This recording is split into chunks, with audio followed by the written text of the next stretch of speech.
Couldn't really be coming into this game in different moods, Liverpool and Everton. Tim Sherwood and Julien Laurent are here.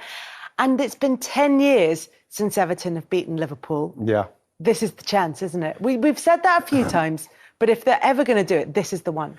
Well, yes, you have to say that coming off of Liverpool's last result, coming up against an Everton side that started the season magnificently. Let's have it right. They're playing fantastic football. They've got some very good signings. Alan, Decore, obviously James Rodriguez. So you're looking at a team now that looks like they're ready to do what Everton have threatened to do many years. They seem to be getting it now. It seems to be happening. So, but we'll have to see what happens. We'll see what happens in this game. And then we see how they can progress, how they can remain consistent, because that's what it's going to come down to. Yeah, they've had the win against Tottenham, but otherwise it's been maybe teams, although looking at the run of results, but maybe teams that they would be expected to beat, the likes of West Ham and Brighton for Everton. But it's the confidence that they're going to bring into this derby, isn't it? Yeah, they can't be higher on confidence. You know, the wrighty's absolutely right. The signings have hit the floor running. They all look fantastic. We've got a poor goalkeeper in Jordan Pickford who's making mistakes, but in spite of him, they're still top of the league. I disagree, though. I think it's not a good time to play Liverpool. I think it's the first time we've seen a capitulation like that. They are the champions. They're the champions for a reason, because they've got a leader in Jurgen Klopp who demands a certain level of performance. And he, obviously, the international break would have hurt him because he hasn't had the time to work with the boys for the last 2 weeks. But he'll make sure they're right. I mean, we saw a player sitting on the bench there at Aston Villa in Jordan Henderson. For sure, he will be back in that starting lineup, because with him in the team, I don't think they would have seen that capitulation. They were void of a leader. We thought Van Dijk was that man, but he seemed like he had no control over the game. It just got away from him. They have to put it down to a blip.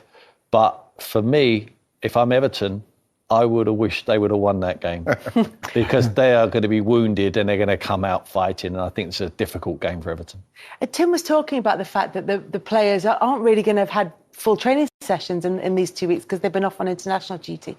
But not all of them have been away. And some of them that have been, like Jordan Henderson, it's probably been good for him to get a bit of game time with England. Game time, practice, I think, sharpness and match fitness after being injured at the start of the season. You think about Mo Salah and Sadio Mane, for example, for different reasons, but not being involved with the national team. And on the contrary, Richarlison and James Rodriguez had to go to South America to play with Colombia and Brazil. So did Roberto Firmino. So maybe in the end it sort of levels up. But certainly the last 2 weeks, Carlo Ancelotti would have had maybe more players to work with at training than Jurgen Klopp. And that might play a part in the game on Saturday. Although when things are going as well as they have been for Everton under Carlo Ancelotti, it looks as though his message has got through to those players, that it's just continuing with what he wants them to do. Because as well as bringing in those signings who've started so well, it seems that the players really know what their roles are within that setup. Yeah, they do. And you can't take away from, obviously, you have to mention Dominic Calvert-Lewin and the way he has progressed under Carlo Ancelotti. And you have to say, I think I mentioned it before at one stage, that if they did remember when everybody was clamouring, how come we haven't replaced Lukaku? How come we haven't replaced Lukaku? And the thing with that is that it gave them the opportunity to continue to play Dominic Calvert-Lewin. He wasn't scoring the goals as frequently as he's scoring them now, but he was in the team and gaining Premier League experience, so that you think to yourself, if he does start getting the kind of service and getting into the box where he is, you see, I'm always telling you, Kels, where he is, then he's going to start scoring goals. So I think it worked in Everton's favour for Dominic Calvert-Lewin to actually, to them to not sign a player after Romelu Lukaku. Now he is already there for them. He's not falling in their lap, but he's come good. You look at someone like Richarlison. When he went there for the 40 million, everyone was saying, oh my God, how can they pay that money for him? Richarlison for me is one of the top young players in the world. When you look at Dominic Calvert-Lewin, like I say, you look where he is, on the shoulder, just getting goals like that. They all count, He's in there, the one-touch finishes. Yeah. And what we've covered a lot over the opening weeks of the season is the fact that their weakest position probably at the moment is goalkeeper, which is something that Liverpool will be looking to exploit, except for the fact, and I know you're saying that the Everton bubble's going to burst this weekend, except for the fact that Alisson is not going to be back for Liverpool. It's going to be Adrian in goal. How much more difficult does that make it for Liverpool? Oh, that's a bigger blow. I mean, we talked about Jordan Henderson. I mean, let's get it right. The first game of the season, I've never seen him play as well. He won that game against Tottenham. single-handedly. I mean, Tottenham had a lot of good chances. Yes, they didn't play well, but they still would have won the game, apart from Pickford. Pickford was outstanding in that game. And I was waiting the whole game thinking, well, there must be a mistake soon, because generally there is, unfortunately, but they never come. So that is where he needs to play. That's the level of what he needs to try and play every single week. It's very difficult for him because he makes mistakes. So he's a great goalkeeper who occasionally makes mistakes. Yeah. Whereas Adrian... But Adrian, last season when Adrian came in, when Alisson was injured for that shorter period, looks like Alisson's going to be out for another month, 6 weeks still. So he's going to have to get it right. Jurgen... I think they still could have gone into the transfer market. They didn't. There was talk about Jack Butland, wasn't there? Yeah, he still go to the Championship until Friday to possibly do that. If he doesn't do it, I think it'll give Adrian a confidence boost to say, no, I'm persevering with you. You made a mistake in that game at Aston Villa. It was the first goal of the game, which is the crucial one, but we'll crack on. I don't think they can try and make him play like Alisson out from the back. Do what you're comfortable doing. The main priority for me as a goalkeeper is keeping the ball out of the back of the net and be able to catch it. But if you're coaching them, does that change how you set your defence? Exactly. And is that difficult to do when you've not had the players there for 2 weeks? Kels, they love playing this high line. They're playing it all the time now. He's not out of his goal. He's not comfortable sweeping up there. He's not the quickest out of his line, where Alisson will read the situations and he'll be on top of it. They have to change, they have to adapt. That's what Jurgen gets paid the big bucks for. That's why he's a quality manager. That's why they're the champions. I'm sure he will adapt this weekend. I find it very difficult for them to do something like that, simply because of the way they're playing. It's regimented in them now. They play out from the back. So I'm more surprised that they haven't trawled the world for a goalkeeper that can... So as if Alisson comes out, and Alisson's had a little bit of injury problems since he's been at Liverpool. So you'd have thought that that's something they would have been doing really vehemently in respect of having to find that backup guy who is going to come in, and at least we're going to still be able to play out from the back. Yeah. So I think that for me, that's something from Liverpool's point of view that I was very surprised with. But Everton got him. Olsen. But the thing is that you look at the way they're playing this high line Liverpool, and I heard Andy Robertson talk about when Arsenal played, and we know they've got quick players, so we kind of pleased. We caught them offside a couple of times. So it's obvious they're trying to do that.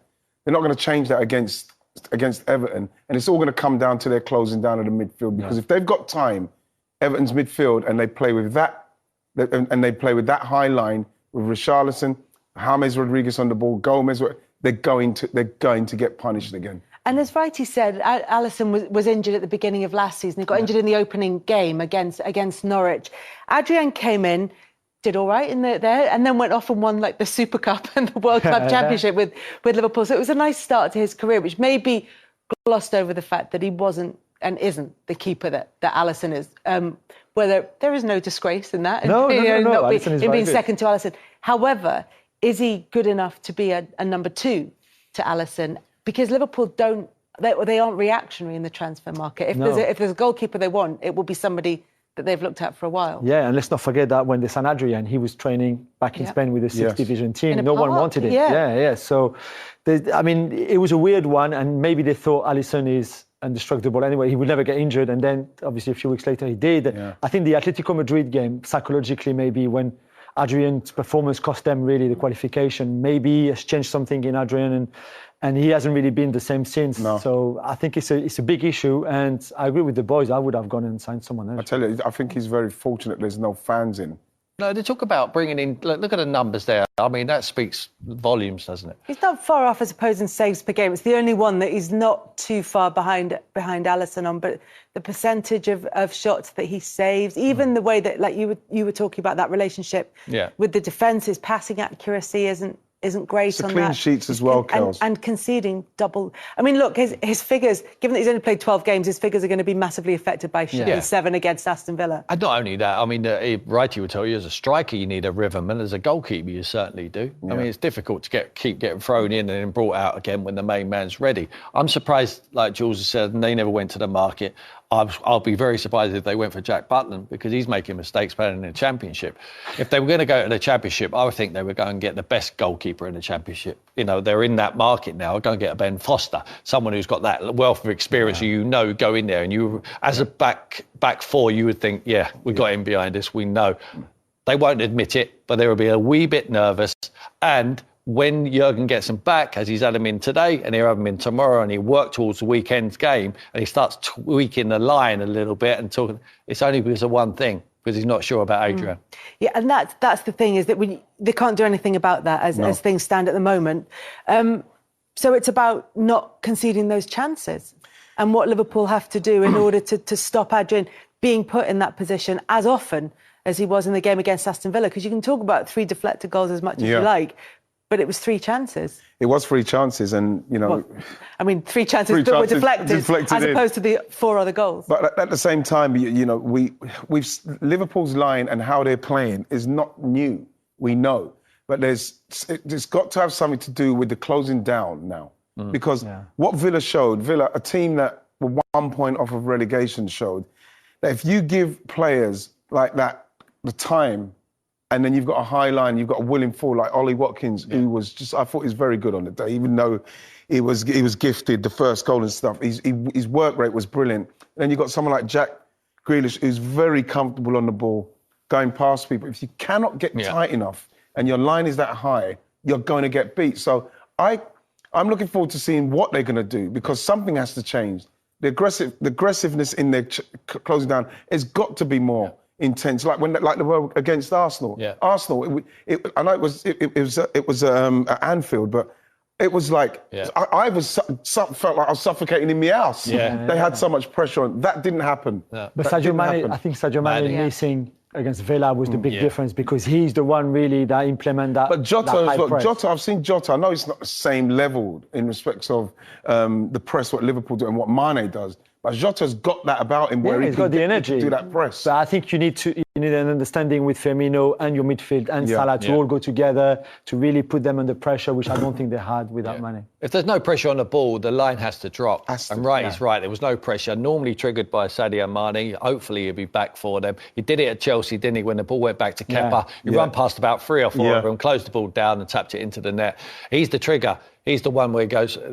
Well, there's the pressing victim. We go now. Everyone else flies in behind us. No one triggered that. And then it's like losing the soap in the bath. And he couldn't get it back. That's quite a retro analogy, that one. With that little tin one in front of an open fire. But when you talk about Sadio Mane and the intensity of that, how much more difficult is that for a forward when you've gone 2 goals down early on and then you're just getting further and further behind? It's really, you know, when you're up there... And they're going to keep putting the effort in. when you're up the other end and you're just seeing it going wrong and you're trying to do your bit, but for some reason, then you've got to realise as well, Villa's confidence now is flowing, because from back to front, Villa's confidence just grew and grew. And when you're up front, like you saw Salah couldn't do any more, scoring goals and doing his stuff. You're just looking back thinking, what the hell's going on? What is going on? We can't seem to get it right today for some reason, and all the time that was happening, they might have tried to get closer.